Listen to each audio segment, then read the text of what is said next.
Bonjour, dans cette vidéo, tu vas apprendre à démontrer la monotonie par récurrence. Alors si tu veux revoir le principe de récurrence un peu plus en détail, je t'invite à cliquer sur le lien ici à droite.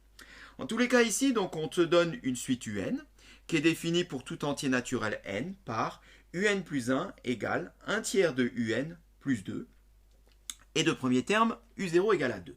On voudrait donc démontrer, par récurrence, que la suite UN est croissante. Alors, pour démontrer qu'une suite est croissante, évidemment, on va passer donc par quelque chose d'un peu plus algébrique, c'est-à-dire démontrer que pour tout n, eh bien, on a U de n qui est inférieur ou égal à UN plus 1. Alors, cela veut bien dire la même chose. Donc, quand tu as une démonstration par récurrence à effectuer, la première des choses à faire, c'est ce qui s'appelle l'initialisation. Vérifier que ta propriété est vraie au premier rang. Eh bien, allons-y, vérifions-le. Alors, on connaît déjà le premier terme, U0. Eh bien, est-ce que U1 est plus grand que U0? Ça me permettrait d'initialiser la propriété. Eh bien, pour cela, on va calculer U1.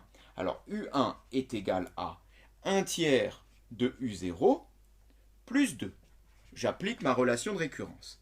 Soit 1 tiers multiplié par 2 plus 2. Alors, ceci, ça se calcule. Ça fait donc du 2 tiers plus 2, soit du 2 tiers plus 6 tiers, c'est-à-dire 8 tiers. 8 tiers, est-ce que 8 tiers est plus grand que 2? Ah bah oui, 8 tiers est plus grand que 2, puisque 2, c'est 6 tiers. Donc 8 tiers est bien plus grand que 2. On en déduit donc que U1 est bien supérieur ou égal à U0. Ce qui veut dire que ma propriété ici, elle est vraie pour n égale à 0. Donc, elle est déjà vraie au rang initial. Elle est vraie donc pour n égale à 0. Démontrons maintenant que cette propriété est héréditaire. Et le principe de l'hérédité est d'abord de poser ce qui s'appelle l'hypothèse de récurrence. C'est-à-dire qu'on va supposer que notre propriété est vraie à un certain rang k, un rang k quelconque. Et on va prouver que si elle est vraie au rang k, eh bien elle est toujours vraie au rang k plus 1, quel que soit k. Donc, supposons déjà que la propriété est vraie pour un entier k quelconque. Alors, donc, supposons qu'il existe un entier k tel que la propriété soit vraie. Donc, on suppose que ceci est vrai pour un entier k quelconque. On suppose donc que uk est inférieur à u de k plus 1. Ça, c'est ce qu'on va appeler l'hypothèse de récurrence et qui va nous servir dans la démonstration à démontrer que la propriété est vraie au rang k plus 1. Alors, la propriété est vraie au rang k plus 1, ça veut dire ici que je vais gagner un rang. Donc, si je suis à k, j'arrive donc à k plus 1, qui doit être inférieur à u de k plus 2. Voilà, donc, l'hypothèse de récurrence est que uk est plus petit que uk plus 1, à démontrer que u de k plus 1 est plus petit que u de k plus 2. Si j'arrive à démontrer que ce passage est vrai, quel que soit k, j'aurai démontré donc l'hérédité de ma formule. Et à partir de là, vu que cette formule est vraie au premier rang, au rang de départ, on pourra en déduire par récurrence qu'elle est vraie pour tout entier n. Alors quand on a une démonstration par récurrence à faire, eh bien évidemment, on ne pourra pas se défaire de l'hypothèse de récurrence. L'hypothèse de récurrence doit servir, ça c'est une obligation, parce que si tu n'utilises pas l'hypothèse de récurrence, soit tu t'es trompé, soit il n'y avait pas besoin de faire de démonstration par récurrence. Donc l'hypothèse de récurrence, on va en avoir besoin. L'hypothèse de récurrence, elle nous dit quelque chose à un certain rang. Et on voudrait voir ça un rang plus haut. Eh bien on va partir de ça. On va partir de ce point de départ, de ce certain rang, et grâce à la formule de récurrence qui est donnée là-haut, qui celle-ci est également une hypothèse dans l'exercice, on va gagner un rang parce qu'on voit qu'on peut passer ici de n à n plus 1.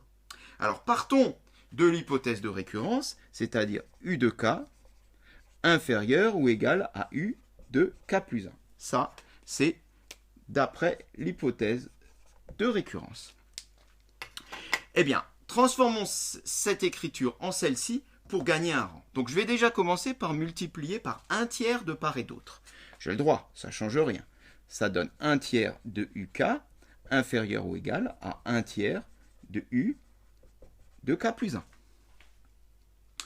Maintenant, je vais rajouter 2 de part et d'autre, soit 1 tiers de uk plus 2 inférieur à 1 tiers de U de K plus 1 plus 2. J'ai le droit, ça ne change rien au signe de l'inégalité en rajoutant 2 de part et d'autre. Et bien maintenant, je vais pouvoir appliquer ma formule. Eh bien, 1 tiers de UK plus 2, c'est U de K plus 1. Ceci, c'est U de K plus 1. Inférieur ou égal à. Et 1 tiers U de K plus 1 plus 2, 1 tiers U de K plus 1 plus 2, eh bien là, je passe un rang plus haut. Donc si là je suis à K, je passe à K plus 1. Si là je suis à K plus 1, eh bien là je passe à K plus 2. Terminé. U de K plus 1 est inférieur ou égal à U de K plus 2. C'est ce qu'on voulait démontrer. La propriété, donc, on en fait l'hypothèse qu'elle est vraie au rang K. On vient de démontrer que dans ce cas-là, elle est vraie au rang K plus 1. L'initialisation nous a dit qu'elle était vraie au départ. Elle est donc vraie pour tout n. On peut conclure. La propriété est vraie pour n égale à 0 et héréditaire à partir de ce rang. Elle est donc vraie pour tout entier naturel n. U de n est inférieur à U de n plus 1 pour tout entier naturel n. Autrement dit, U de n est croissante. Et cette séquence est terminée.